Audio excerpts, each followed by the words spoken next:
with bodhicitta, and we'll do the verse of refuge in bodhicitta. I go for refuge until I'm enlightened to the Buddha, the Dharma, and the Sangha, to the merits of giving and the other perfections. May I become a Buddha to benefit all sentient beings. I go for refuge until I'm enlightened to the Buddha, the Dharma, and the Sangha. To the merits of giving and the other perfections, may I become Buddha to benefit all sentient beings.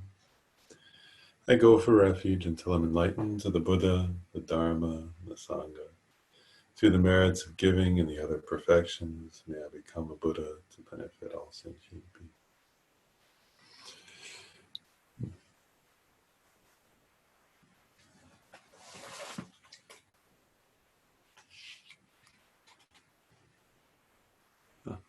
Thanks, Tundra. Let's see. Well, maybe I'll start just by checking. Does anybody have any, from last time we kind of talked about the 12 ayatanas and the 18 dhatus, from this paragraph, the long paragraph in the Perfection of Wisdom, Heart Sutra. Any comments about your practice in relation to those, or any questions before we go on to then we're going to do the 12 links. Focus a little bit today on the 12 links of dependent origination. But I just wanted to pause first and see if anybody had any comments from, either questions from last time or comments from their practice about that.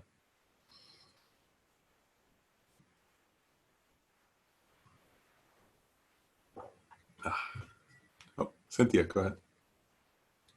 And you can just unmute yourself, I think, right? I always have a question, sorry. Okay. How can you describe a little bit there's the positive and then there's the negative, but also if there's the neutral, is there such a thing as the neutral, is that an affliction? Because I heard it where it's called ignorance as well. There's no positive, there's no attachment, but also there's no aversion, but you're still like clinging to it. Can you like expound on that? And does that create, I guess I don't know how to place that. Is that still like negative in terms of your progress towards enlightenment? How does that like? You mean of the three types of feeling? Positive, negative, you mean those like the pleasant, unpleasant, and neutral feeling? Is that what you mean?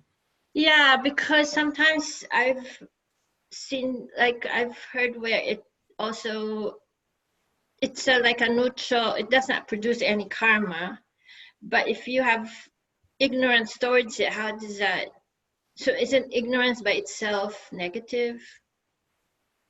Oh, I see what you're getting at. So you mean like, and you're particular. So well, I guess maybe I'll start to answer, and then you tell me if it's answering fully your question. Like, so we had said right of the like there's a one of the 5 aggregates, right? Is the aggregate of feeling, and there are like positive, pleasant feelings, unpleasant feelings, and neutral feelings, we could say. And actually, I'll make one point. I'll just remind everybody of one thing, like, because it'll help. Actually, we're going to cover feelings anyway today because it's part of the 12 links too. So it's good question. So one point is, so the aggregate of feelings, right, is actually, if you look in the teachings on mind and mental factors, it's one of what we call the omnipresent mental factors. So it means like all the time, it's there, right? So whenever we have, there's always contact and then feeling. And one point that's kind of interesting to think about actually is that,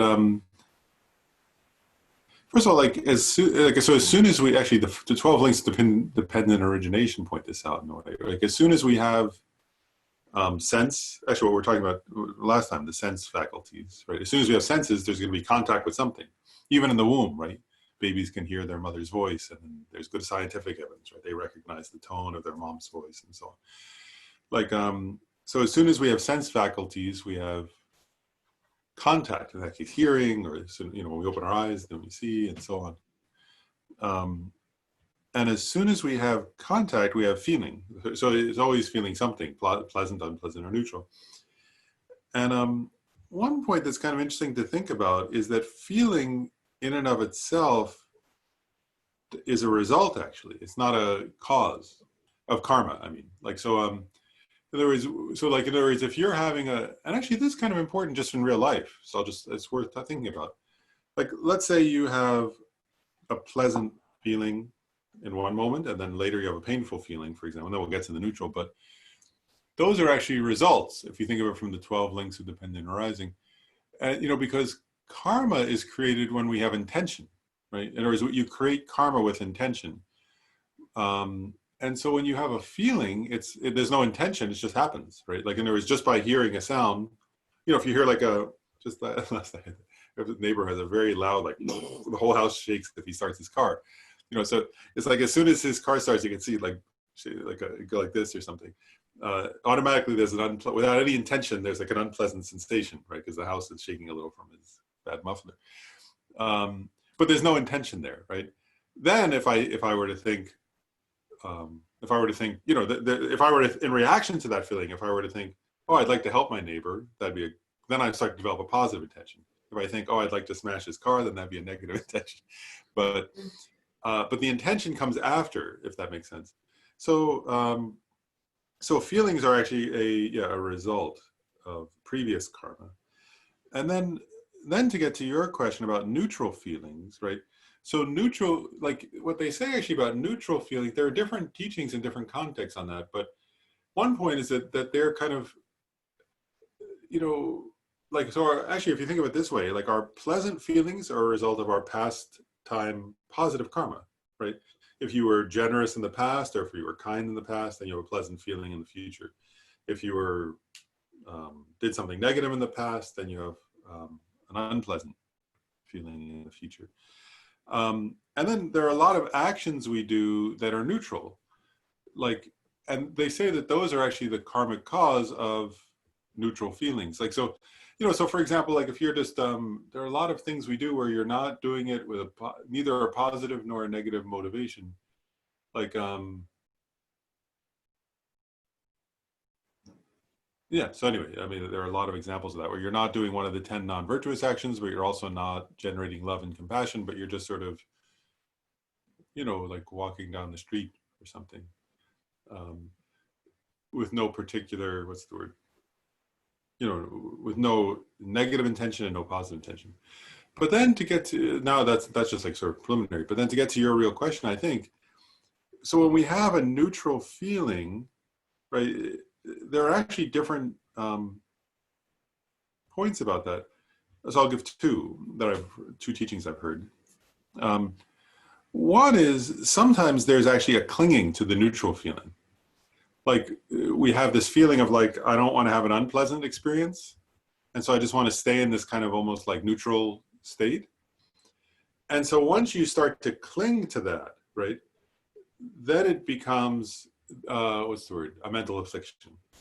So if you start to grasp at and cling, oftentimes we talk about clinging to pleasant feelings, but there's also a kind of clinging that happens to neutral feelings because we so often have unpleasant feelings that that is normal, that people start to cling to just having a neutral feeling. And actually you can see that like when somebody's been like stressed out and upset or something, then if they can get to like a neutral state, like sort of just spaced out or something, they want to just stay in that. Now that's the mental affliction because it's clinging to some kind of neutral feeling. So that's a mental affliction then. And that creates a negative karma because it's a clinging, it's a mental affliction of clinging and grasping at something. And then one other point is that also that they sometimes say in the teachings is, when they do also meditations on, this is in reference specifically now to other people, and I think this might be what you were getting at in part, is that there's maybe, I'm not sure, but there's, there's this idea with friends, enemies, and strangers that, friends basically friends are people we associate positive feeling with, and then enemies are people we associate negative feeling with. But then, so sometimes there's a kind of, and we sometimes say indifference. That's the word I sometimes use for that. Yeah, apathy. Apathy, yeah, kind of like that. And that's another thing that can come from, neutral feelings. It's like, so, you know, like, so, and that happens, doesn't it? Like, you think if you just, like, if you just see somebody passing by, you know, like at the store or whatever, or your neighbor, if you don't have any particular association with them, then you have a kind of, there's no particular feeling that arises of positive or negative. It's just a neutral feeling when you see them. And so then you develop a kind of, yeah, apathy or indifference to them or something. And that, I guess you could say, you know, that is not conducive, of course, to love, is not conducive to compassion, is not conducive to bodhicitta. And so, you know, that kind of indifferent feeling. And so that becomes a kind of obstacle to our practice, because you want to see all beings as precious, actually, right? And as worthy, you know, and recognize that they also want happiness and don't want suffering. So a kind of indifference to others that can come with that neutral feeling, that's, you know, that would be an obstacle to our practice of love and compassion. But does that fully answer your question, or is there more to your? Yeah, can I just follow up with it a little bit? So in that moment, so for example, you see someone like asking for like money, begging. So that at that point, you may be neutral, right? You're like neither here nor there. But because you're like practicing awareness, at that point that you're aware, you actually would need to develop an intention, right? Because at the moment that you almost, is it true, is it a correct analysis that at that point you really, I'm thinking that you either then intend to give, to not give, or be indifferent. Would that be fair to say? Because at the point that I'm become aware, I'm now establishing an intention, right? Is that correct? You can't, yeah, I guess that's an interesting point, right? So like, I think it's actually very important what you're getting at, just for us all to think about, actually, because if you start to, I think what you're doing is great, Cynthia, which is we introspect, right? We watch our own process. And so think about that example, right? So you see somebody begging, right, for money. So in your example, let's say you have some neutral feeling, right, initially, right? So that neutral feeling is just a result of visual contact, like that you saw them. So up to that point, there's no intention, right? And then you become aware, like you go, oh, wow, I don't feel anything in reference to that person. And then, and actually already then, if you're doing what you're describing, like, is you start to have an intention, right? The first step might be, I'm giving an example now, right? The first step might be, well, wait a second, I'm practicing bodhisattva path, right? I want to practice dharma, right? Already there, you have an intention. Does that make sense? At that point, you've already started developing intention, which is to practice. And then if you start to reflect, wow, this is a person, they might be suffering and so on, right? You maybe think like, you know, even though I don't feel anything, the truth is that they're a person. Maybe you think, oh, they were my parents in a past life, or they're suffering and they're just like me. They want to be happy, whatever. You might think something like that. And through your thinking, then you develop a different, like your first intention was, oh, I want to practice Dharma, right? Mm-hmm. Then if you think a little bit using some like Mahayana thinking, right? Oh, they're suffering and so on. And they want to be happy just like I do. And we're not really so different, you know, and so on. Then you might develop an intention to give, for example, as you said. Now that's a virtuous, right, intention, generosity, right? So yeah, at that point, you're actually, if you think about the example, it's interesting, isn't it? You started with a neutral experience, and then you first developed one intention, which is, I want to be a practitioner. Then you developed another intention, which is, oh, I want to be generous. And those are both intentions, and those would have karmic results. You know, and then if you actually give, it becomes a complete karma, right? Where you developed an intention, you know, you saw the person, there was an object of generosity, there was something you were going to give, and then if you give it, then that's a complete, like a virtuous karma, right? Because you had a virtuous intention, and then you did the action, and then you completed it, and then you think, oh, good, I did what I could in that moment, you know, then that will be a complete karmic action, actually. Okay, thank you so much. Yeah, sure. But yeah, any other comments or questions about this? Oh, go ahead. Sorry, Lynn.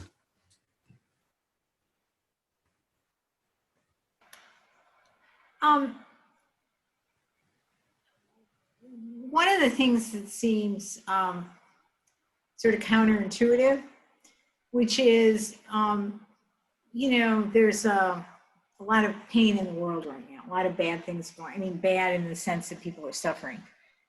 And at a certain point, and I'm talking about, I guess myself, is you have to figure out a way to shut off the empathy, because it'll drive you crazy if you if you don't. And so the question is, how do you mediate that? In other words, I find meditation is helpful for me to get distance from that, but it's not a matter of feeling more, it's a matter of feeling less.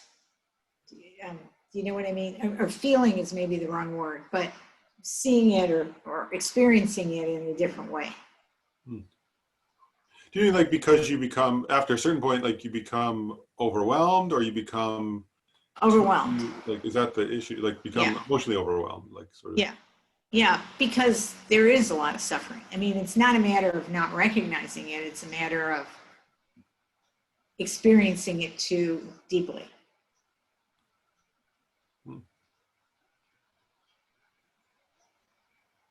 That's interesting.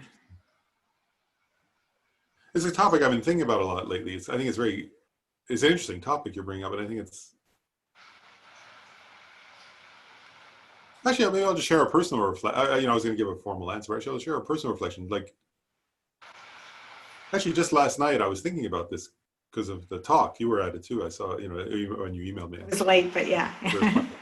From Jan Willis. And I was actually thinking about, just what you're talking about, because I was really struck by one point. I don't know if you were on the call, on her talk when she said this, but like well, she, it was early in her talk. She mentioned, Jan Willis is she mentioned George Floyd's death, and she was talking about watching the video of the, 8 minutes or something of that video of him being murdered, and watching it over and over again afterwards. And after her talk, I was thinking about her, and I thought, actually I was just thinking, I thought, wow, like, I was actually thinking about myself and in relation, and her, and I know Jen some, and I was thinking about how I couldn't watch it. I never watched the whole thing. And then I thought, oh my goodness, like, to be honest, what I thought was, I'm white, like, and I didn't experience the trauma she experienced. She had, I know she wrote a memoir, and she had a cross burn, the KKK burned a cross on her front lawn as a child in Alabama. She marched with Dr. King and had the dogs, sent on her and all that. And, she was part of the civil rights movement in the 60s as a college student, and was a leader of that, and was sort of, targeted, and then was sort of, and I thought, I was actually just struggling with that. I was like, she was able to watch that over and over again. And I felt like kind of ashamed. I was like, I need to be able to watch that.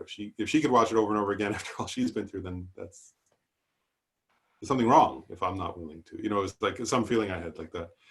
And then I was thinking about this question. I was like, well, where's the point? I was thinking about this question. I was like, where's the point where it's too much, and where's the point where it's not enough, and where's the point where we need to sort of engage more, and where's the point where it does become, what's the word? And I guess, and actually I was talking to Shayla about that last night too, somewhat, because we both also do trauma therapy, with people who sort of reflecting on that from a trauma perspective. And I thought, yeah, because I was like, and then I guess I'll just share one more. I'm actually not really answering your question, but I'll share one more personal reflection I had, which was I thought, well, I was thinking about Jan Willis, actually, and I thought she had way more experiences of, unbelievably, so many than me, and, so many more experiences of being a victim of things like that. But then I was also reflecting, what I was reflecting on was that I'm choosing my wording carefully, because that's not trauma. Whereas trauma is when somebody feels powerless. This is my psychological reflection for a second. When someone feels in the face of difficult experiences, and this is not a Buddhist answer, so I'm saying this is my own psychological answer for a second.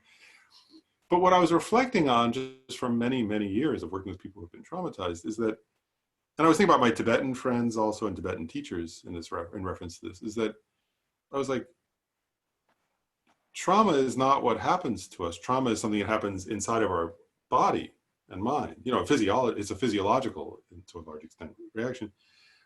But part of that only happens when we feel overwhelmed, alone, and powerless. And I was thinking about, and I was like, and I was thinking about Jan Willis, actually. I was thinking, well, she was with her family. Her parents took, I was like thinking about her parents, who I never met. But I thought, well, her parents took her to march together, you know, with many other children. You know, there was the Children's March that time, like with Dr. King. And then she had a community. And obviously, I don't think she felt so alone. And I don't think she felt entirely powerless. And I was just reflecting on it, and I thought, well, that's useful to remember. Like, there is that if we feel connected and if we feel empowered, we're less likely to get overwhelmed. And then I thought of how, you know, in general, many of us feel isolated oftentimes, you know, and alone in these things. And many of us feel disempowered. And I was thinking about it, well, so I guess so what I'm getting at is, I think I agree with your question, but at one point I was thinking about last night to myself was, how do we get ourselves to a place of feeling connected and empowered? Because then we're less likely to get overwhelmed by this is my own reflection, you know, by the stimulus of the pain of others is, you know, and then, you know, I thought of like the Tibetan lamas I know, and I was like, oh, they never, you know, the ones who were imprisoned or who went through very painful experiences in their lives. And again, I was like, wow, they weren't, like, I know them, they were not traumatized by that. And I was like, but they didn't feel alone, and they didn't feel like, I was like, wow, they didn't feel disempowered, actually. You know, and I was like, wow, they didn't have that, their worldview and their sense of connectedness and their sense of connectedness to enlightened beings and connectedness to their fellow Tibetans, and I was like, they didn't feel a sense of isolation, of aloneness, of powerlessness. And even in reference to the ones who were tortured, I was like, well, which was unimaginable to me, but I was like, I don't think they felt powerless, actually.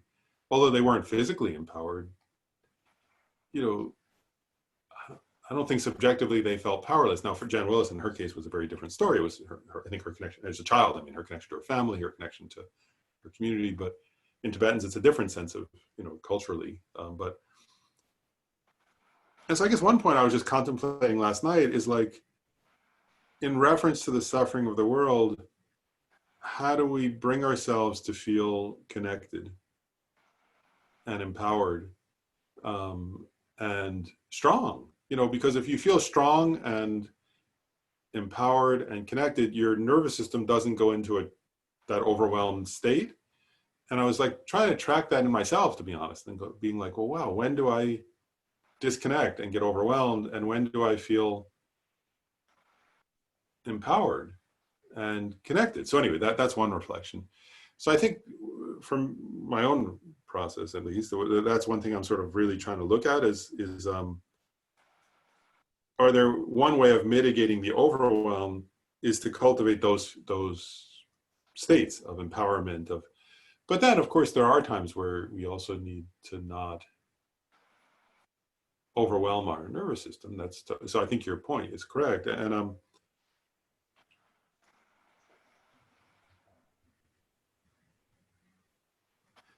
you know, and I mean, obviously there are many ways to do that, right? Like meditation or being in nature. I mean, there are a lot of ways to kind of to not overwhelm our nervous system. But one last thing, sorry, go ahead. I'll say one more thing after, but go ahead. I mean, maybe one thing, I didn't obviously catch the whole talk, but one thing that I thought is Buddhism itself equalizes everyone and brings you into a universe of beings, of human beings. And that sort of in itself would work against the idea that you're alone. Yeah. And I think that's part of what she was saying when you're part of a movement like the civil rights movement or the movement now, Black Lives Matter, whatever social justice movement, you're not alone, because it mitigates that feeling of being alone. Yeah, I agree. And actually, and I was really, I remember, you was making me remember this. I remember one time, I think it was Kirti Senchep Rinpoche. He had done like, I was really struck at this because I remember I first saw him when he came to Kopan. Lama Zopa Rinpoche he was Lama Zopa Rinpoche's teacher. And so Lama Zopa Rinpoche invited him to come to Kopan to teach when I was there that November, of course. And I thought I didn't know anything. You know, I was new. I was still fairly new to Buddhism, and I thought he had done 18 years in solitary, mostly solitary retreat in the Himalayas. And so I sort of thought, oh, he'd be this. I sort of had this image before he arrived. I thought he'd be this kind of very wild, sort of distant figure who sort of almost like like who would feel disconnected. I guess is my point. And he was totally connected, and totally, he was this blissful person, but totally present, totally loving, totally connected, totally there, talked, and remembered all the teachings he had studied as a young boy very clearly and could teach them. And I was like, oh, he's not some wild yogi. He's like this amazing, but then, and somebody I think asked him, I can't remember who asked or what context, but I think somebody asked him, well, were you lonely? 18 years in the Himalayas or something. And you could see very spontaneously, he was like, why would I be lonely? What are you talking about? It was like, if I were there, I might be quite lonely. But his experience, he said, well, all the Buddhas and Bodhisattvas are there, all sentient beings. He was like, I'm there for all sentient beings. All the Buddhas and Bodhisattvas are always around me. How could I be lonely? It was like, the question didn't even make sense to him almost. It was like, and it's kind of like what you were just saying. I was like, wow, but that for him, that wasn't just theoretical. It was an emotional reality. Yeah. It was, for us, it might be that we could sort of say that and not feel it. But for him, that was clearly for 18 years. And, and I guess he finally left retreat because the Dalai Lama asked him to come out, so he was happy there, and then he was happy to leave retreat because the Dalai Lama asked or something, but I was like, wow, that's, I think it's what you're getting at. It's right. His emotional reality was different in the sense that he felt connected all the time, right? And he couldn't feel lonely, I think, because his sense was he was a bodhisattva. He was with all beings or something.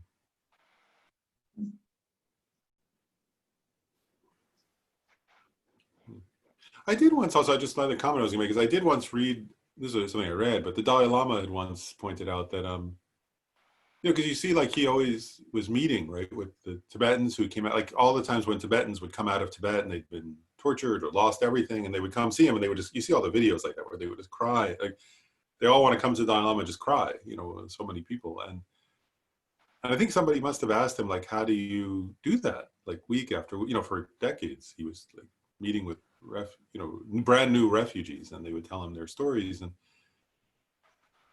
and I guess his answer that I remember reading was something like, I can't remember the exact wording, but essentially was like,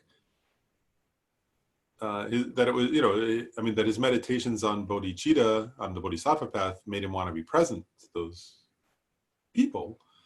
And then his meditations on emptiness were what made it bearable. Or something like that.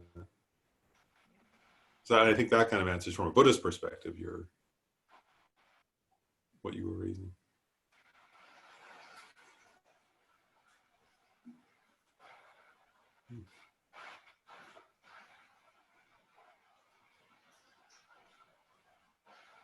It's weird too, isn't it, though, for a lot of us, I was thinking this also, just for a lot of us, who were raised in the US,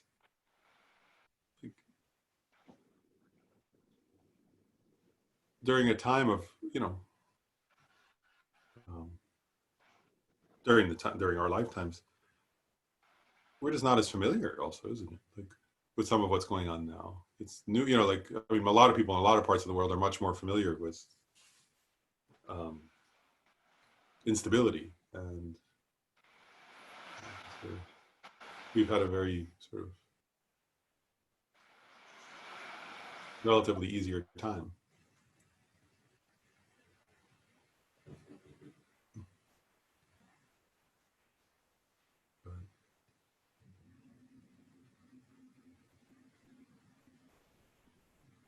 Yeah, and last thing I'll say, I just honestly, I don't want to. So those are some answers, but also, from my side, I very much like. Lately I feel very much like, what's the word? Like, careful what I let myself, I am very careful what I let myself watch, especially video wise, because I guess I will say that, like, from a Buddhist perspective, actually, maybe, okay, I will make one last point about what your question, because I actually think it's important also. I'm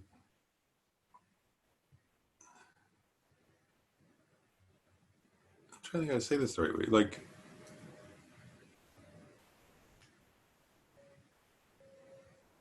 how do we, like, it's more a question, I guess, but like, from a Buddhist perspective, this is something I don't have the answer to this, but I guess I'm just sort of wondering about it. Like,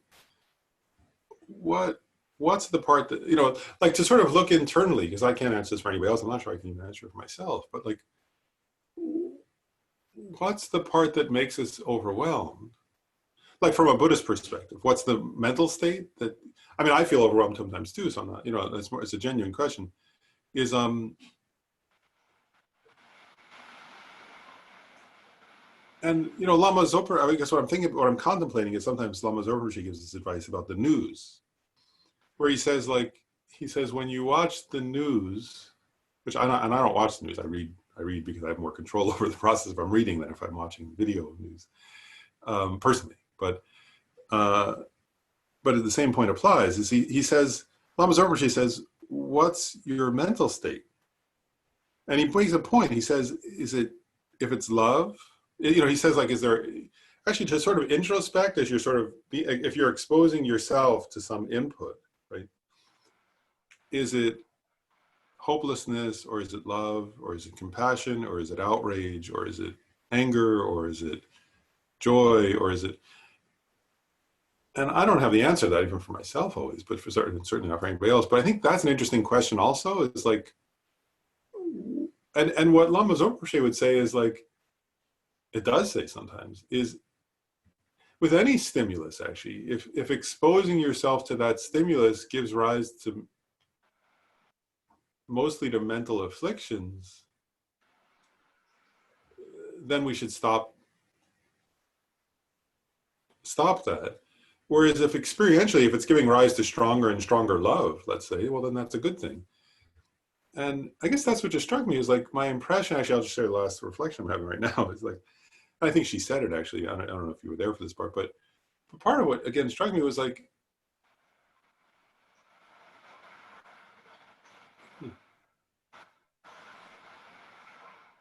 yeah, it was like, I guess I'll just say it this way, like, what struck me was that I think when Jan Willis would watch that video of George Floyd's death, my impression, I don't know what she was feeling, of course, how could I know, but I actually believe it's love for him, and for other Black men, because she was sharing that in the video. I mean, I'm not making that up. She was sort of sharing that. And so that's not damaging her, is one point. Right? And I think part of the reason I stopped watching, I remember back a while, I mean, I was talking to a friend, and then sort of about that, and I watched part of it. And I remember, like, I stopped partly because, to be honest, my experience was anger at the white police officer. And I stopped, because that was like, I don't want to hate him. That's not helpful. And so I think part of it has to be that. I'm just reflecting on my own experience a little bit, or hopelessness or something, like, and like, if our experience, I guess, in reaction to a certain stimulus is hopelessness or despair or anger or hatred or something, then I guess from a Buddhist perspective, it's better to stop having that stimulus. Whereas if it's love, then that's a good thing. So that's also another, I guess, I'm not, in your case, you seem like a very loving person, so I don't think that's your issue, but I'm just sharing that in a general way. Like, that we have to, I guess, also know, like, because overwhelmed, though, does imply, it could, I mean, sometimes overwhelmed can be just empathy, I guess. And then at other times it can be a sense of despair or a sense of hopelessness or a sense of, and that's not good. Of course, that's not useful. So I don't know. Anyway, those are reflections, not really an answer.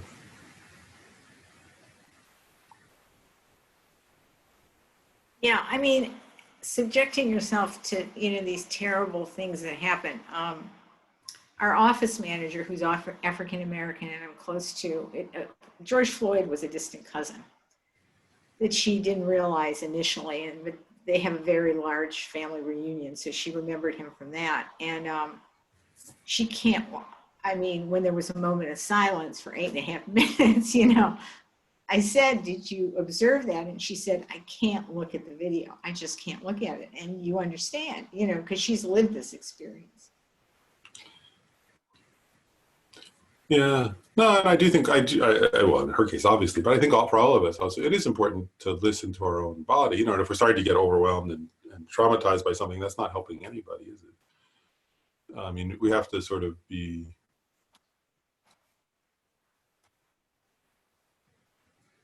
What's the word?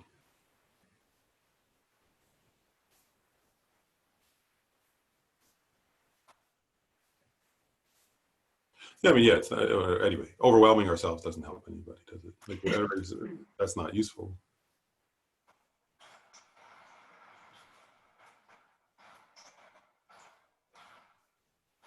Sure, one last reflection of having, which is, I think it's what you're getting at in a way too. And I often think about this word. Again, I'm not really giving a Buddhist answer right now. I keep going back and forth. But one other personal thing is, I often think about this from a psychological perspective about other people when I'm working as a psychologist, also about myself, for anybody. Is I haven't used this word, which is a word they usually use for medication, but titration, right? It's like the right dose. So doctors try to titrate a medication to give somebody the correct dose of the medication, not too much, or you'll have too many side effects, and not too little, or it doesn't work, right? So you want to have the right amount. But I sometimes think, like with exposure to anything, like the news in this case, that what we need is, I think that's what we need is titration, like the right amount so that we feel love, so that we feel compassion, so that we feel engaged, so that we feel caring, but not too little, so we feel, and getting almost at Cynthia's point earlier, not so little that we feel indifferent, and not so much that we feel despair, isn't it? But somewhere in the range where we're staying energized. And like I like sometimes Bob Thurman makes this point. I agree with him actually. Is like, because say it right, like. Because I guess, because actually, if you think about bodhisattvas, right? Bodhisattvas never despair, right? Bodhisattvas are energetic and joyful, right? And Jan Willis used an image yesterday. I think it was her, wasn't it? Yeah, she used that, right? Which came from Shantideva, right? The image was of, it was like I can't remember the exact phrase now, but it's a verse from Shantideva. But the image was the goose, right? A goose, or a swan or something like that. Like it said a bodhisattva joyfully flies into the lake of suffering, like a swan, like a swan flying to a lake. A bodhisattva sort of joyfully and peacefully, And there's some sense that a bodhisattva's, that is the teaching, actually, isn't it? Is that it's funny. Bodhisattvas are joyous. Bodhisattvas don't get overwhelmed. They don't let themselves get overwhelmed. And I guess maybe I will say, that's the last thing I'll say. Actually, I'll end with this point on this one. I'm actually going to get the verse from the Guru Puja. Let's see.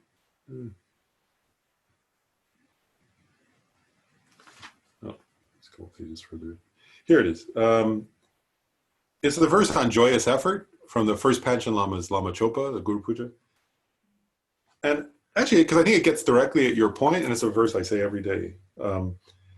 But I'll read it. He says, because this is, I guess my point, and then I'll explain what I mean. But he says, even if we must remain for an ocean of eons in the fiery hells of Avicii, the lowest hell, even for the sake of one sentient being, we seek your blessings to complete the perfection of joyous effort, to strive with compassion for supreme enlightenment and not to be discouraged. That's beautiful, isn't it? Actually, I'm going to read that again. Even if we must remain for an ocean of eons in the fiery hells of Avicii, even for the sake of one sentient being, We seek your blessings to complete the perfection of joyous effort and to strive with compassion for supreme enlightenment and not be discouraged. So he's describing like the aspiration of a bodhisattva there, right? Joyous. Like in other words, the bodhisattva that he's describing, right, is in the lowest hell realm for the sake of one being and is joyous. And I think, actually, so I mean, yeah, this is actually is my real answer to this point, is like, you know, when they talk about, when they talk about the perfection of giving, I love this point. They said, there's a teaching on that where they say, like the Buddha came across somebody who was extremely miserly, right? And the Buddha, or a Buddhist master did. And there's a story where the Buddhist master said, I can't remember what the object was, maybe like take an apple. He said, and just give it from your right hand to your left hand, you know, and say, oh, here you go. And then give it from your left hand back to your right and say, here you go. And he said, and slowly you'll get used to that level of generosity, one hand giving to the other. Then he said, eventually you'll be able to give away an apple, you know, and then slowly you'll be able to, and, you know, and the teaching was, you know, and then don't, you know, because there are these teachings about the bodhisattvas that are similar to this verse, right, where they give away their head or they give away their arms or they give away their organ, you know, like that, like organ donation. And the Buddha was saying, well, you're not ready for that yet. Just give the apple from one hand to the other. And then eventually you'll give the apple to somebody else, and then maybe you'll give a shirt, and then you'll give whatever, you know, and slowly you'll build up. And there will come a time after many lifetimes where you'll be able to give your head like the bodhisattvas do or something. And the idea there is what I was getting at earlier with titration. Like the Buddha wasn't saying to that person, go donate your kidneys to somebody, right? Because that person would just freak out. You know, so the Buddha was saying, titrate, start where you are, do what you can do and increase, you know. And I think that's what, when you read this verse by the first Panchen Lama, I could ask myself, am I ready to go to hell for one person for an eon? No, right? Like I'm not quite there yet. But I think the idea is like, you know, but that, like, then I think we can take inspiration, right? Well, okay, what can I do? Where's my level? You know, it's also, at least it's not the apple to one hand to the other, you know, like, so, but what's my level that and then the idea I think in Buddhism is to stay joyful. That's why I love that verse, is what's the most I can engage and stay joyful. And hopefully a year from now, I can do more and stay joyful, not less, right? And 2 years from then I can do even more and stay joyful. And if I do that, that's the best I can do. Like, you know, because that's what that verse and that teaching are saying, right? Don't overwhelm ourselves. Don't get despair. Don't get, but do as much engagement with love and compassion as we can for others. That's the teaching, right? And then it should increase over time, right? What we're capable of. And eventually we reach the point where, because actually from the person I was thinking about this, that verse, right? Joyful effort for eons for one person in hell, right? But for that bodhisattva, of course, hell doesn't appear as hell then, right? For them, hell appears, that's what Jan Willis is pointing about, the goose landing on the lake, right? For them, hell is a pleasure garden. You know, there's a famous teaching like that by, I think it was Potawa, the Kadampa Geshe, where he was praying and praying to go to hell for others. And then as he was nearing his death, because he had so much love and compassion, he kept praying. He said, he was getting close to death. And he said, my prayer is to go to hell because that's where beings are suffering most. And then he had a vision that he was going to go to a Pure Land. And so he called all his disciples and he said, please pray with me that I can go to the hell realms, because I'm having this terrible vision that I'm going to go to a Pure Land, and I don't want to go to a Pure Land. There's nobody to help there. I want to go to where beings are in need. You know, it's like he had that kind of like the first Panchen Lama. But I guess my point is like that. I think that's the correct answer, isn't it? Is that we have to kind of like titrate, using the term I used earlier, to engage as much as we still feel joy, but then not to overwhelm ourselves. Like, right, because you don't give away your liver when you're ready to just give apples. You know, so I think that's the correct answer, isn't it? From a Buddhist perspective, so that we still feel joyous.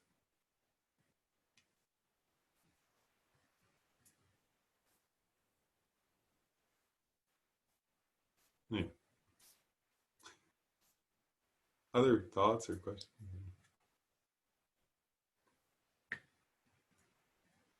Maybe we'll talk a little about the 12 links then. Yeah, we saw that. And yeah, good.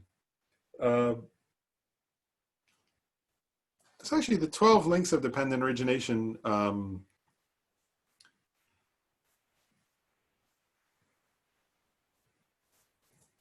I guess you know, I'm sort of pausing for a second because, like, what I was, I was thinking about is like that teaching in and of itself, the 12 links, is a humongous topic. You know, so I was like, well, you know, what do we emphasize? It's the kind of thing you could, you know, we could have a whole series of classes just on that, and that's not the purpose in the Heart Sutra class. So I'm going to do a fairly brief but hopefully useful, right? So the line in the Heart Sutra, though, is just says, it's in that paragraph, but this is just the line. It says, there is no ignorance and no extinction of ignorance, and so on, up to and including no aging and death and no extinction of aging and death. So it says no extinction, no ignorance, and then no extinction. It's implying that there's a version of the 12 links of dependent origination that give rise to samsara. And then there's another version, which we'll get to, which is the extinction of samsara, you know, so it's the achievement of liberation. But in terms of how samsara arises, this is partly, you know, teaching from the Buddha about how that happens, about how we give rise to samsara. And yeah, so I'll go through the links. So the first link is ignorance. You know, the first of the 12 links is ignorance. You know, well, actually, first of all, there are many types of ignorance, you know, but in general, usually they emphasize two: ignorance about the conventional nature of things, which is ignorance about karma. And then there's ignorance about the ultimate nature of things, right? Which is, you know, the fundamental ignorance, the self-grasping ignorance. And, you know, both of those can play a role here, but the main one being talked about is the fundamental ignorance. The ignorance that's self-grasping. And so what this teaching on 12 links is saying is that based on that first link, right? So self-grasping ignorance, mostly, we give rise to what are called formations. That's the term usually used. And what that means is karma. And actually, it's interesting. Why do they use the word formations in this context to refer to karma? You could ask that question, right? Why not just say karma? But there's a reason. The reason they're using formation, the reason the Buddha that we use this term formations in that context, is that it's the kind of karma that forms a future life. So it's a throwing karma, we could call it, a complete karma that's going to throw us into another lifetime. Because there's also other kinds of karma, right? Completion karma that create the details of our life. So this is like a karma that will, it's a strong karma that will project another lifetime. I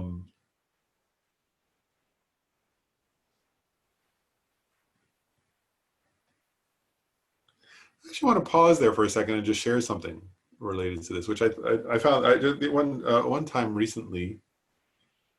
I was listening to a talk by Garchim Rinpoche, and he said something that I really liked, and it's related to this. I just wanted to share it because I thought it was very in a way funny and interesting, but just you know, like in Buddhism, we often talk about tokus, right? Like an emanation, nirmanakayas.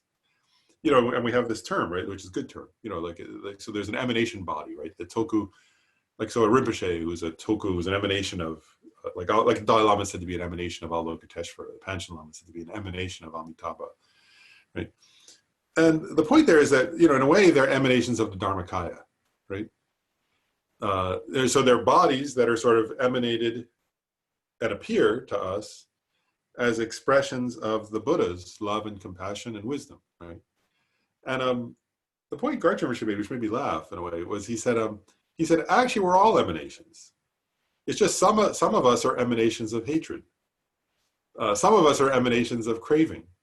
Some of us are emanations of arrogance. You know, some of us are emanations of whatever, you know, of jealousy. But we're all emanations of something, you know. And in some way, I thought that was a very funny point. You know, we're not tokus of the Dharmakaya. But actually, that's what this point is getting at here, these first two links. So it's that, you know, ultimately, we're emanations of ignorance, right?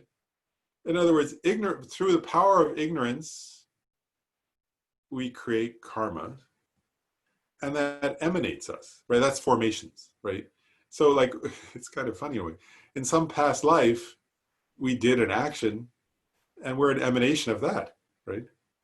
This body is an emanation of that. This mind, this human brain, this human form, all of it is an emanation or formation of some past karmic karma. So anyway, I thought that was a funny way to put it. So you could ask yourself, what am I an emanation of? It's kind of disturbing to think about. It would be nice to someday be an emanation of the Dharmakaya, right? Of the Buddha. But for now, we're emanations of, actually we are. Ultimately, we're emanations of the fundamental ignorance of self-grasping. According to Buddhism, that's what we're emanations of, really. But okay, so the first link is ignorance. The second link is karmic formations.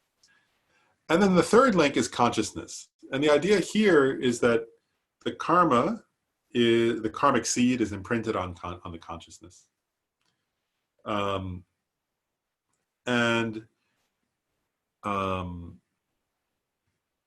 You'll see these 12 links are describing a process over lifetimes, right? So what it's getting at is that you can say this way: in a past life, due to ignorance, right, we created karmic formations that were imprinted upon consciousness, that consciousness of that time. Then that consciousness connected us. So we're saying now this is one way of describing it in terms of temporally, right? That consciousness connected us to the fourth link, which is name and form, is the way they say it. And that means form is our body. Actually, and Kenshram should clarify, he said it should be name and or form, because formless realm beings don't have form; they just have name. But we have name and form. And so the idea is that due to that past ignorance, we created the karmic formations. Okay, and then the karmic formations were imprinted on consciousness. And then that consciousness took on, or emanated, you could say it took rebirth in. And so in this context, form is a body, right? So in that case, at the beginning, it was the meeting of the sperm and the ovum, right? In the mother's womb. And name refers to the aggregates that are not form, right? So that refers to consciousness, discrimination, feeling, and compositional factors, the intentions, and so on. So our 5 aggregates, right? Name and form are the aggregates. And there it's talking about, at conception, right? So due to those previous karmic actions, imprinted on the consciousness, we took rebirth in a fetus. And then the 5th of the 12 links are the 6 ayatanas. So we went over those last, right? The 6 sense spaces, we call them. So gradually, and Buddhist teachings go into detail about this, but so does science. The same point. We gradually give rise, right, to eyes, organs, and then sense powers. So the eyes, the ears, nose, tongue, body, and mind. And those develop gradually over the course of fetal development. They did for us, and we formed those organs, right?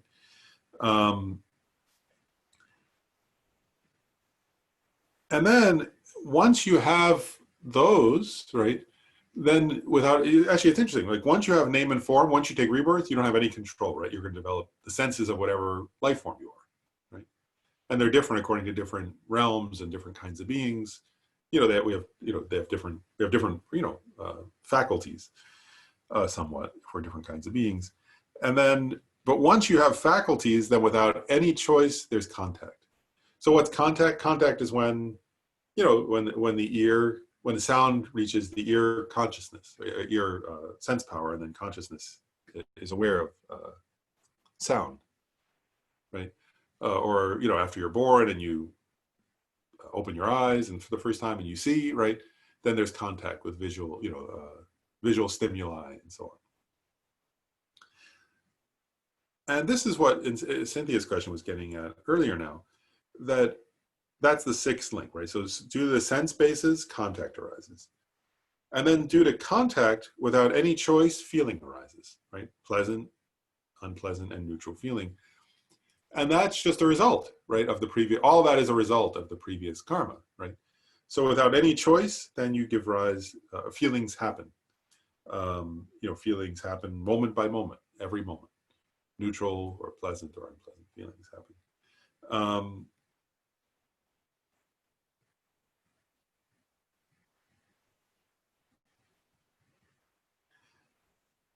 And then, I'll just keep going and then I'll make a general comment. And then once we have feeling, it's interesting, the next link is craving. And I want to sort of comment on it a little bit because,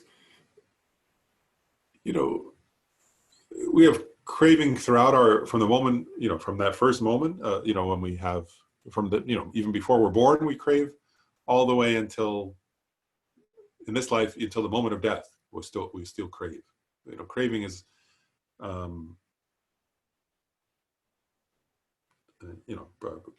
part of our existence. And actually, I'll keep going to the next one too. Craving, and then the ninth link is grasping. And grasping is just a stronger form of craving. So we start off by craving.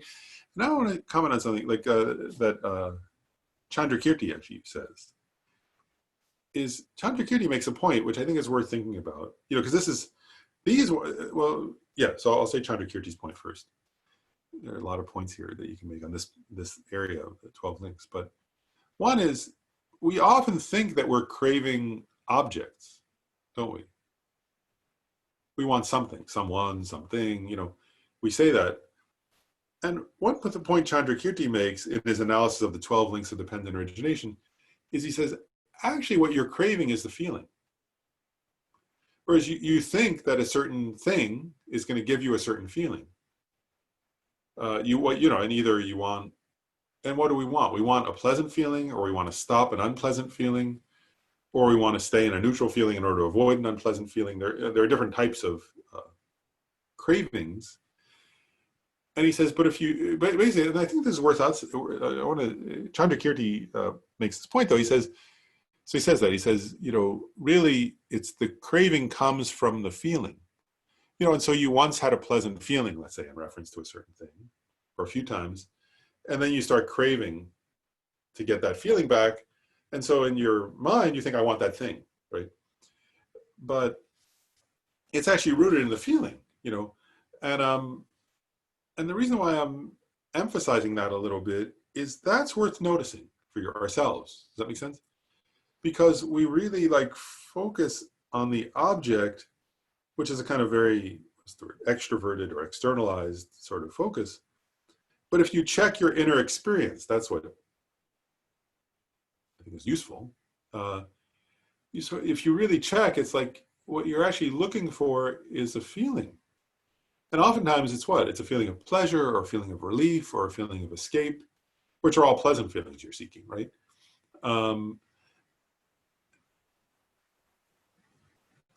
And now I want to sort of, we'll go on with the 12 links further in a minute, but I want to sort of reflect on something together, which is, and this is part of the point of contemplating the 12 links of dependent origination. So now I thought, okay, what are the main points here? One is craving comes for the feeling. But then another point that's worth thinking about is, and this is what the Buddha actually was trying to get us to think about here, is if you think about these points, part of what should be, if you really think deeply about the 12 links, you should feel disturbed, actually. It's a little odd. But, because part of it is let's see this right. What you start to realize is that it's out of control. That makes sense? It's a wheel that's spinning, it's the metaphor they often give, right? And it's like once you've done the past karmic action, right? It linked onto your consciousness, consciousness threw you into some birth. And then, and going back to Lynn's point, right? Then we sort of come across all these experiences of suffering, and in ourselves and in others do that too, right? And it's all without any choice, and actually if you think about the Buddha's teachings, what they're saying is that like, and the suffering we see, Lama Zopa keeps saying that. I've been watching also sometimes he's giving like oftentimes teachings at Kopan lately on mind training, and he keeps making this point. He's saying he keeps saying like, if you look at the Buddha's teachings, right, that he said this suffering of, like, of course there's so much suffering right now in the world, and then he says, but according to what the Buddha is saying, it's like that's like a tiny piece of the suffering of samsara, right? We can't even see the suffering of lower realms mostly. We see animals, but not hungry ghosts and not hell beings. Like the first Panchen Lama's verse, right, about that Vici hell. We can't see that. And Lama Zopa is saying like the suffering of samsara, he says, is a depthless ocean, right? And once you have ignorance, you create karma, and you have no control actually over this.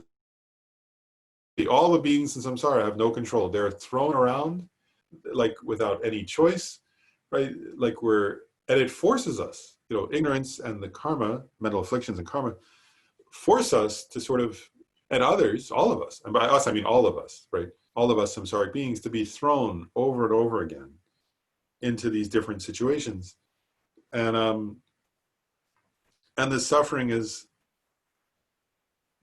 unimaginable, is the idea, right? Actually, it's beyond imagination. That's why he says a depthless ocean. Depthless means like it's so deep and so vast our minds can't grasp it.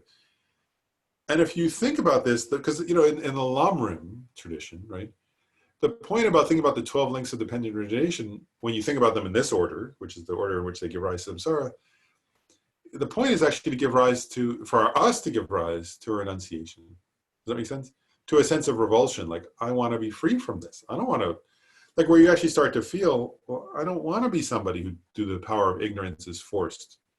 I don't want anybody to be that. And I certainly don't want myself to be that. Does that make sense? Like, I don't want to be somebody who is without any control, is thrown from life to life. Right?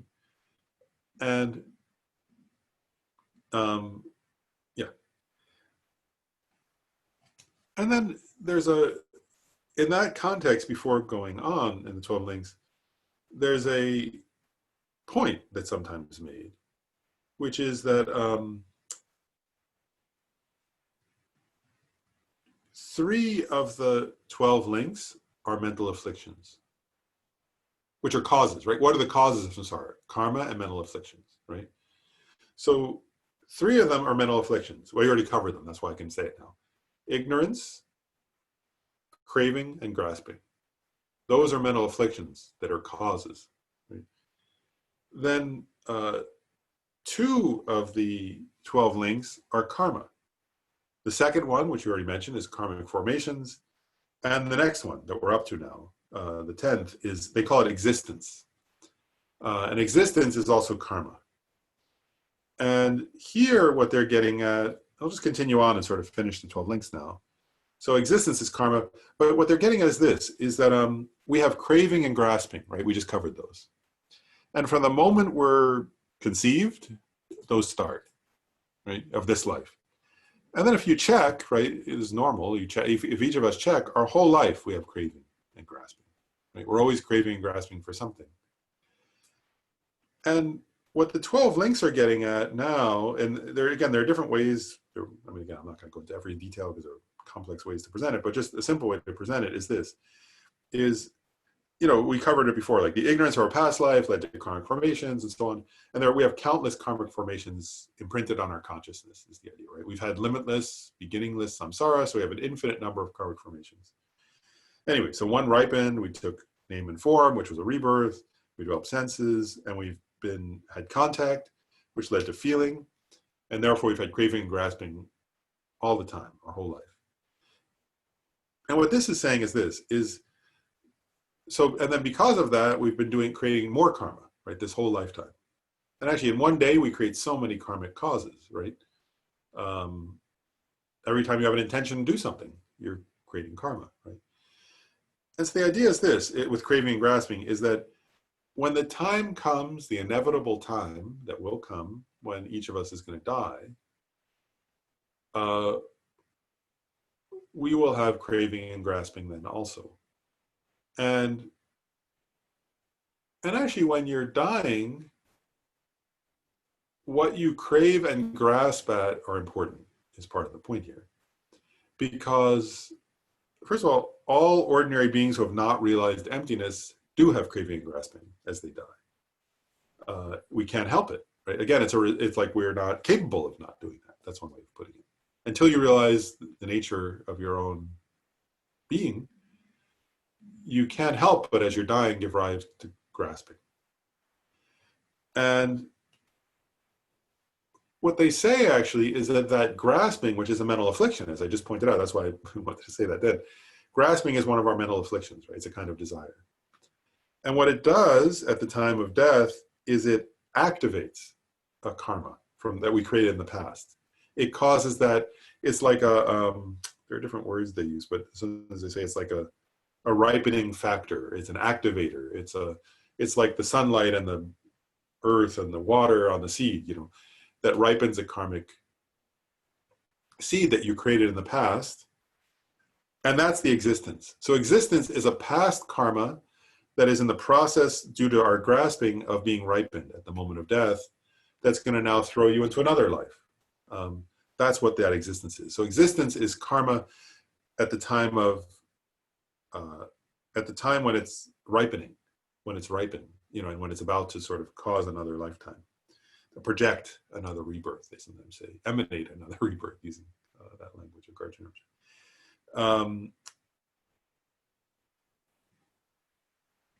And I'll make just a quick point. So, at the minimum, when ordinary beings die, we grasp at existence. Like we fear death, we fear we fear sort of being annihilated, and we want to, at the minimum, we have some feeling of, I want to still exist. That's one kind of grasping. Then if you grasp at stuff, of course, that's even worse. So they give a lot of stories in Buddhism where, somebody was grasping at their,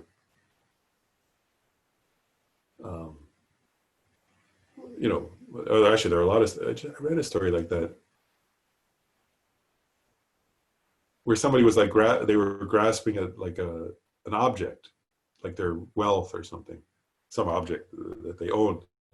And then they took rebirth as like I think it was a snake or a scorpion or something that was right near that object, that made its home in that object. They found the person. The person had died, and then they found this being that was sort of living inside the object. I read another story where somebody was grasping at, I think it was a man was grasping at some woman as he was dying, and then he took rebirth as like a tapeworm or something inside her intestine or whatever. Anyway, if you grasp at something, it's like it activates a certain karma, is the point. But so grasping activates karma, and then that leads to, which is existence, the 10th link. Then the 11th is birth, and the 12th is aging and death. And so you can see, like in the way I presented it, it's over 2 lifetimes, or 3 actually, really over 3 lifetimes. So one life where there was the ignorance led to a karma, that led to this life, then in this life we create karma, and then due to grasping, it activates a karma, which leads to our next birth and aging and death. You can present it different ways in terms of how many lifetimes you want to explain in the same, but the links work the same way, regardless. What I wanted to sort of just say a little bit about now is one point that I just want to emphasize this point again, just for a moment. So the main point of contemplating this, if you're going to contemplate the 12 links, the main point is to develop some sense of like oh my God, I don't want to do that. That should be the feel, like, oh, you should feel like it should seem exhausting. It should seem horrifying. It should seem like, if you think about it deeply enough, it would be like, who wants to keep doing that, right? Like that's not, and the idea here, is that actually is develop a sense of revulsion, renunciation, definite, sometimes the Tibetan word for, which is often translated as renunciation, they actually say a better translation of that word, or more precise translation, would be definite emergence. I think sometimes, actually, I think renunciation is kind of a Christian word, isn't it? Like renunciate's used. I think an English word is somehow connected um, to that. But anyway, in Tibetan, the idea, the actual word, I guess, is if it's more accurately translated, would be definite emergence. And it is that you feel you definitely want to emerge from this cycle. Does that make sense? That's what you're trying to develop. Is a kind of resolution, or a commitment, or a resolution inside yourself that you want to emerge from that you want to be free from that. So that's that. And then, and the feeling should be also like that, so I said, so there are 3 mental afflictions, 2 are karma, right? So that makes 5. And the other 7 are what are called suffering results of those, right? So having the sense consciousness, having contact, having feeling, that's what I was saying to Cynthia's question, right? Feeling is one of the results in a sense. Birth, aging, and death, those are all results. And so that's the main point, right? Is if you contemplate this, it gives rise to some feeling of like, I don't want to have those results anymore. I want to be free. I want to achieve liberation. And then the other point that's worth contemplating, a couple more points, is, so how do you become free from that, right? And part of the issue I just want to point out is that you can't, there are many of them actually, like there is, like say that contact, you don't have any control over that, right? You can close your eyes to not see, but you'll still hear, right? Or even if you close your eyes, you'll feel your hands on your face, whatever. Like, you can plug your ears, but then you feel you'll feel the, what's it called? Earplug in your ear. Whereas, once you're born, you have feeling, right? You have contact. You have these things. They will, like you can't, they're results, right? And so you can't block them in a way. And so if you want to be free from, aging and death, like, buying, so the solution isn't to like take vitamins. That's not going to stop aging, right? They could say, oh, maybe I could quit the aging one. Many people in America want that, but of course it doesn't work. And you say, oh, I want to stop the death one. Well, you can't, right? If you're born, you're going to die. So there are many of them that you can't really intervene with. But the places actually, and even karma, right? You can do purification practice. That's very good, right? To do like karmic purification practices. But really what that does is help you get a better rebirth or better circumstances. But it doesn't eliminate, actually only, let's say, right? Only will become, like there will still be karma there, right? You can't purify all your karma. You can purify karma so you have a better future life, which is good, or better circumstances to practice dharma and so on. But karmic purification, trying to purify the karmic formations in and of itself doesn't lead to enlightenment. So if you want to achieve liberation from this cycle, then the 2 places to intervene, or the 3 places to intervene, are the 3 mental afflictions, right? So that's what we actually have to address. And ultimately, the only way to address those in a sort of final, definitive way is through wisdom, right? That overcomes ignorance. Because wisdom is the exact opposite of ignorance, right? So there's the wisdom, that I said, the main cause is the ignorance of self-grasping. And so the wisdom that realizes no self or emptiness is the opposite of that. So that's what it gives us liberation. And so here also you get a sense of this. I just want to point something out, which is like, excuse me. Earlier, I used that word, I said like we call it definite emergence or renunciation, right? And this is my concern sometimes, like if you say the word renunciation, what does that bring to mind? Like, I don't know, for me, that word oftentimes, if I don't think about it from a Buddhist context, if I just think of the English word, it's like, it sort of gets to mind like renouncing something, right? Like I'm going to renounce my, I don't know what the word is. Like I'm going to leave something, like I'm giving this away, right? But we usually think of external things, right? Like a role or an object or a job or a status or something. And what you see now, if you think about the 12 links, is what renunciation really means is is like, I'm sick and tired of ignorance. Does that make sense? Because ignorance is what causes mental afflictions. And mental afflictions cause karma, cause me to create karmas. And so it's an internal process, actually.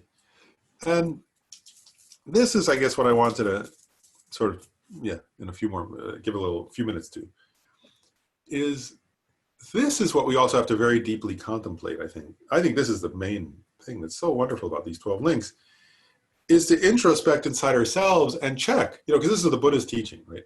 But now you have to check it for yourself. Does that make sense?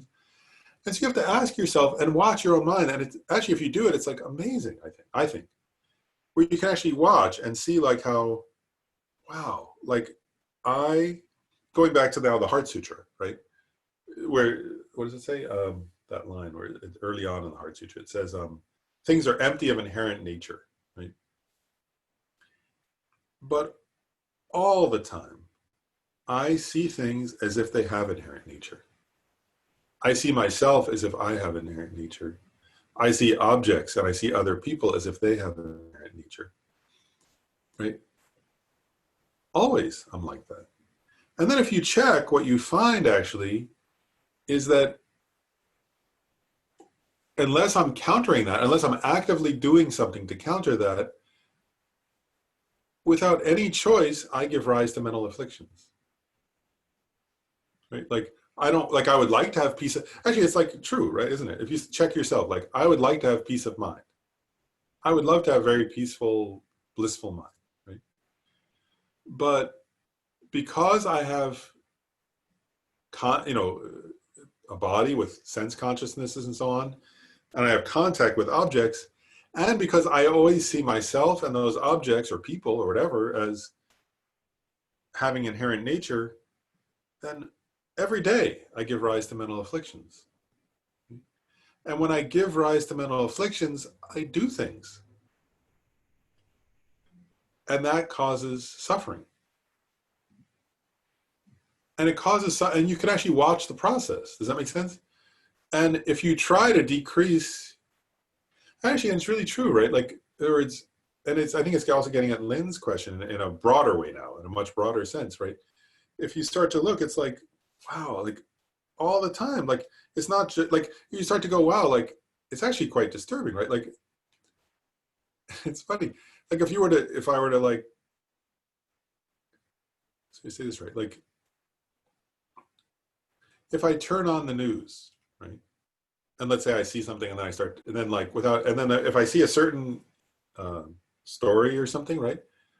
Then without any initial choice, let's put it that way, I do get intentions. Intentions are there, but I don't have, but like, because of habituation, I'm so habituated that I may get angry, right? And then if I say, oh my gosh, I'm so angry, I can't take it, and I turn off the news, right? And then if I were to go and like, well, actually, then what you might, so like, my point is like, whatever I do, actually, it's not just that, right? Like, so then if I say, well, I want to distract myself, I'm going to go watch something funny, right? But then I start to grasp at that, right? If it's like Netflix, then you may do, what's it called? Where you watch one show after another. There's a word for that. Binge watching, right? Yeah, binge watch, right? Then I may do that, right? And then I may think, oh my goodness, this is not good for me. Like, I need to turn off Netflix. It's too much, right? And then I think, well, I'm going to go have a snack, right? But then, of course, you grasp at the food, right? And like, the point I'm getting at is like, and then even like they talk about this, Lama Zopa was giving an example. He says like, then such a person, right, as us, who are, if you're under the control of this process of ignorance, mental afflictions, and karmic formations, right? Then he said, Lama Zopa made this point. He said, like, that's samsara, right? That's how I create samsara. And then he says, then that such a person, he says, even if they go into retreat, actually, right? So they go off somewhere to retreat. Then he made this point in the teaching recently. He was saying this point. It was very. He said, but then they're craving still, right? Oh, wow, people should think I'm great because I'm doing a retreat. I want to think I'm great. Look how wonderful I am. I'm this great Dharma practitioner, right? Well, now you're just craving at a mental image of something, right? So you're still craving and grasping, you know. And then if you think, oh, people should really think I'm wonderful, that's one kind of. Then you may think, well, who cares what other people think? I know I'm wonderful, you know, something like that. Well, then that's another grasping, right? And it's so pernicious, right? It like infects so many aspects of our, you know. And then even if you think, well, now I'm going to go help somebody, that's a good thing. But then if you think, well, you know, other people will notice I'm helping people, whatever, you know. My point is like, that's the 12 links. And if you think about it deeply enough, this is the useful part. If you think deeply enough about it, you start to feel like, oh, like, that's so tiring. It's so boring. It's so stupid. You know, like, who wants to do that?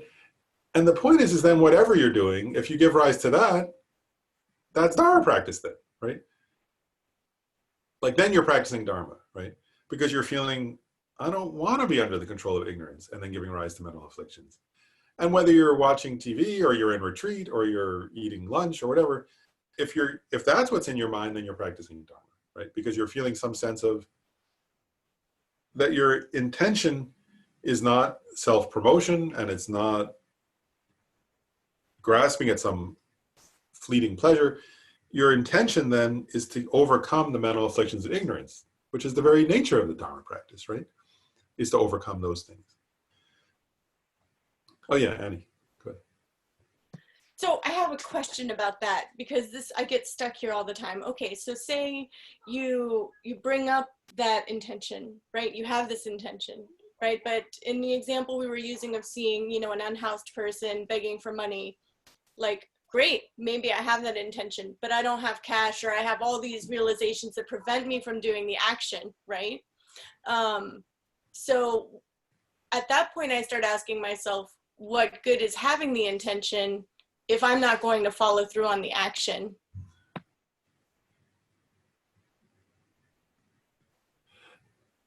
Say a little more. I just want to clarify. Like, so you mean you have the intention to be generous?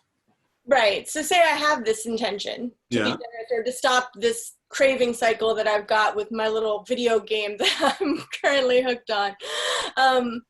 And I say, I'm gonna stop. I'm gonna be generous. I'm gonna refrain from engaging in all these distractions. But then I watch, right, as I don't. I watch as all my best intentions, I just literally like throw them out the window because of comfort or habituation or seeking, you know, because of this chain, right? So then I guess I start to convince myself, maybe there's no sense having the intention in the first place, right? What's the point of Dharma if you're not going to do it? Oh, I see. Yeah, no, I get what you're asking now. Like, and I want to go back in a way to the earlier point about that I made actually about I use that word titration, you know, earlier, because I think the idea is, let's see, I say this right. Like, in one way, I think actually, I'm trying to say it the straight way, like,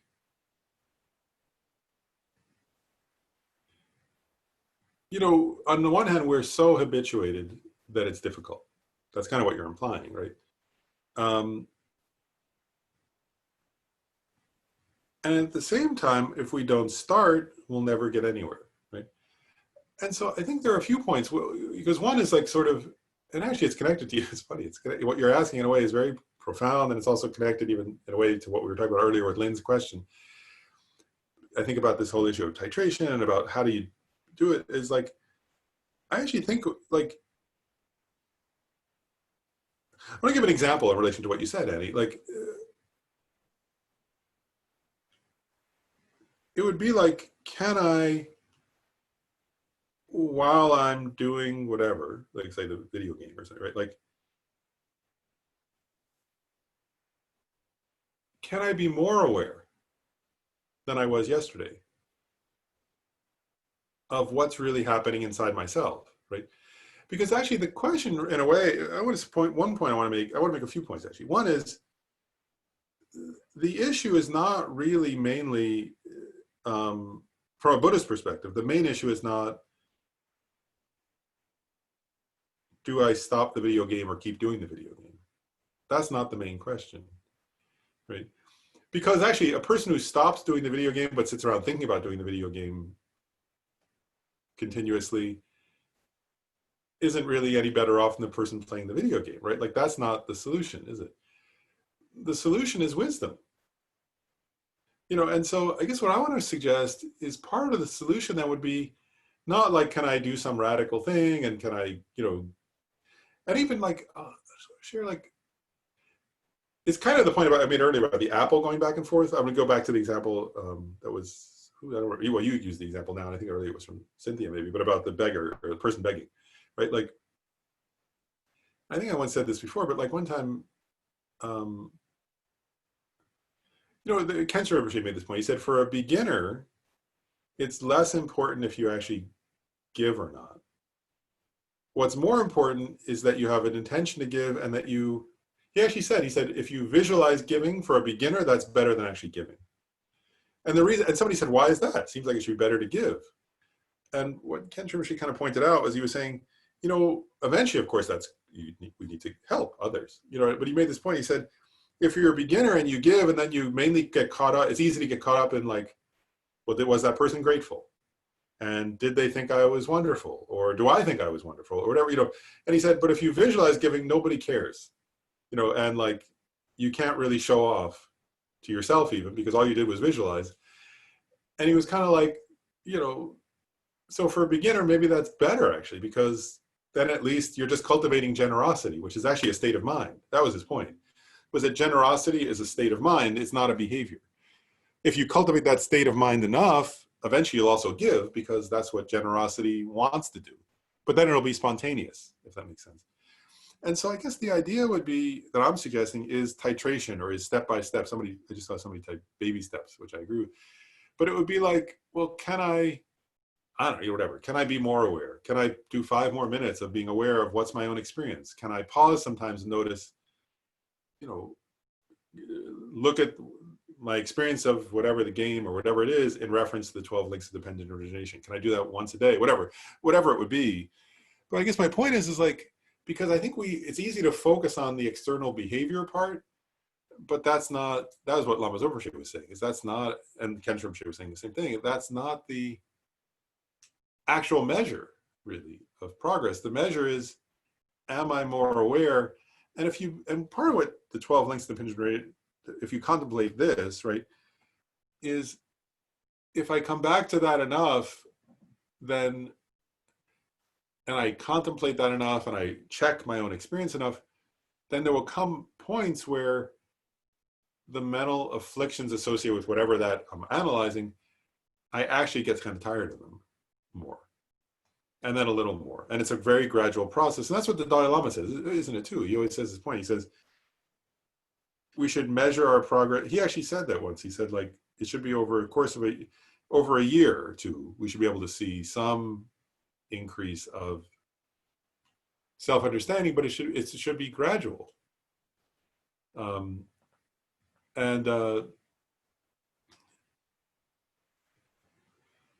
Yeah, and I guess it is true though, isn't it? Just to contemplate, it takes a lot of effort though, doesn't it? To be more aware. I guess I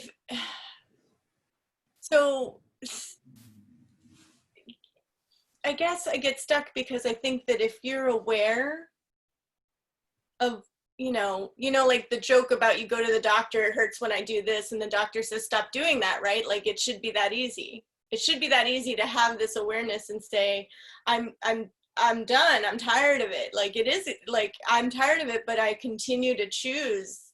So, and like, I've noticed also like, okay, over the course of maybe a few years, like I'll get tired of it and I'll put it away.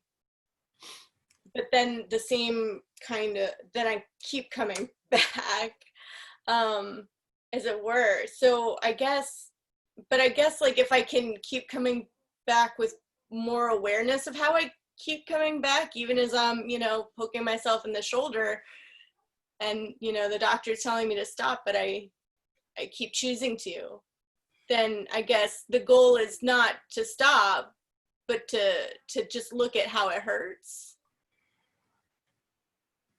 I actually want to give a couple different points. I think you're asking a very good, profound question. So I want to say a couple of points related to it that I'm not sure if they'll help or not, but maybe. One is, yeah, I want to relate it for a moment to the teachings on awareness and knowing, actually, in Buddhism. And because or to really epistemology, but basically the question is, how do I know what's true? And I'm going to say it this way. I'm trying to think how to say it the right way. Like, actually, I'll say this. Like, I mean, I thought of it. I've given this example before, but like, I thought when you gave that example, I thought of a man I knew who had who smoked regularly. Right? I've told that story before, where his doctor kept telling him to quit smoking, and he got COPD, and he kept smoking, and finally he got lung cancer, and he stopped smoking, but he died. You know. But he didn't realize that when the doctor gave him the diagnosis of lung cancer and said, the doctor got angry at him and basically said, like, excuse my language for a second, the doctor basically said, get the fuck out of my office. I've been telling you to quit smoking for years. You're going to die from this. Don't come back. I can't do anything for you if you're going to smoke. And the guy who had been smoking since he was in his 70s, and he finally kind of went, and he quit. He had a realization that day. Of course, for him, it was too late. He had it too late. He died of it. But I guess my point is like, it gets at awareness and knowers. Is like it's like tricky. I don't know what language. I don't know how to. Sometimes I find it hard in English what word to use or something. But like this idea of, do we really know? Like, you know, or on what level do we know it? And have we realized something? You know, like, and there's a difference between sort of knowing something intellectually because we know the words and really knowing it. And I find that in myself, like there are a lot of things, like actually it's funny, there are a lot of things in relation to Heart Sutra that I know the words for, but I don't really know. You know, like, I don't know them, I don't realize them in that sense, right? And realization of something is hard, you know. So, and the first step is to know the words. So it's not to put down knowing the words, right? That's the first step. So we have to know the words. So we may know the words, like, oh, wow, this craving I have causes me suffering. But actually, there are a lot of examples where if we actually deeply are honest with ourselves, what we recognize is like, deep down, you know, like on some level, I believe what the Buddha said, and I can see the truth of it. But deep down, my feeling is, well, that's the best I get. I don't know. There's nothing better than that. Like, I don't know. Like, and I don't really have any other better options, so I'm going to keep doing what I do. You know, and I think we have to like look at both sides of ourselves in a way, and recognize, okay, so on some level, like I know this, but it's sort of maybe, you know, on a lot of levels, still superficial, actually. I guess my point is like, you know, so I actually think it's like, I haven't think this, like, so how do we go from, because what you're describing, I think, is totally normal. You know, even it's like, we have a kind of intellectual knowledge of something, but we haven't realized it, and it's not very integrated into our being. And so we have to recognize that. And I actually think, well, I mean, then what does one do, right? Like, so I actually think the only option is that we have to really more deeply, like, and this is where I guess I'll go this way. Like, so going back to the teachings on epistemology, there is doubt, right? If you start with like, at first, like actually many people, actually like most people in America, right? If you said to them, like, if you said to them, if they were like, I'm not addicted, I do my job, I take care of my family, and I spend all my free time. I work with some guys like this, right? I spend all my free time playing whatever was the Grand Theft Auto or something, I don't know, whatever. Like, it's like, well, why would they stop? Like, there's no, you know, like, I'm not late to work, and I'm taking care of my, like, that's fine, right? So that would be one stance, right? But then, like, if you're from a Buddhist perspective, now they're not Buddhist, so it's fine.